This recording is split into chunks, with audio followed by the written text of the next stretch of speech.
Hi hello friends, అందరికీ good morning. హైదరాబాద్లో ఉన్న వాళ్ళు డైరెక్ట్ బర్రె దగ్గరికి వెళ్ళి పాలు తెచ్చుకునే వాళ్ళు చాలా తక్కువ. ఈ ఫెసిలిటీ అందరికీ ఉండదు. నేను చిన్నగా ఉన్నప్పటి నుండి మేము వీళ్ళ దగ్గర పాలు తీసుకుంటున్నాము. ఇప్పుడు నాకు 29 years. నా మ్యారేజ్ అయిపోయి పిల్లలు పుట్టాక డైలీ ఇక్కడికి వచ్చి మేము పాలు తీసుకుంటాము. ఈ బర్రెలు ఉంటున్న ప్లేస్ మా ఇంటి దగ్గర నుంచి ఒక 1/2 kilometer. డైలీ పిల్లల్ని తీసుకొని వచ్చి ఇక్కడైతే పాలు తీసుకొని వెళ్తాను. వాళ్ళు కూడా ఎంజాయ్ చేస్తారు వాటిని చూసి. సో అందుకోసమే ఈ ఫెసిలిటీ అందరికీ ఉండదు అన్నాను. ఎందుకంటే ఆల్మోస్ట్ 20 years నుండి మేము వీళ్ళ దగ్గర పాలు తీసుకుంటున్నాము.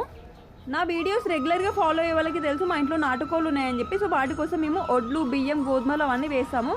కానీ మా కోళ్ళు తినేది తక్కువ, ఈ పీజియన్స్ తినేది ఎక్కువ. చూసారు కదా ఎన్ని పీజియన్స్ వచ్చాయో. మీకు ఈరోజు చూపిద్దామని చెప్పి వీడియో అయితే రికార్డ్ చేశాను. డైలీ ఇవన్నీ వచ్చి మేము వేసినవన్నీ తిని వెళ్ళిపోతాయి. ఒక్కసారి నేను ఈ పీజియన్స్ అన్నిటిని వెళ్ళగొడతాను. ఎలా ఎగిరిపోతాయో చూడండి. కానీ ఒక 10 minutesలో మళ్ళీ నేను ఇంట్లోకి వెళ్ళగానే మళ్ళీ వచ్చి తింటాయి. ఇది రొటీన్. ఇవాళ సండే స్పెషల్ మా ఇంట్లో అయితే చికెన్ కర్రీ. మీరు ఏమనుకున్నారో కింద కామెంట్ సెక్షన్లో కామెంట్ చేయండి. ఐ హోప్ ఈ వీడియో మీకు నచ్చిందని అనుకున్నాను. నచ్చితే please do like, share and subscribe. See you in the next video. Bye.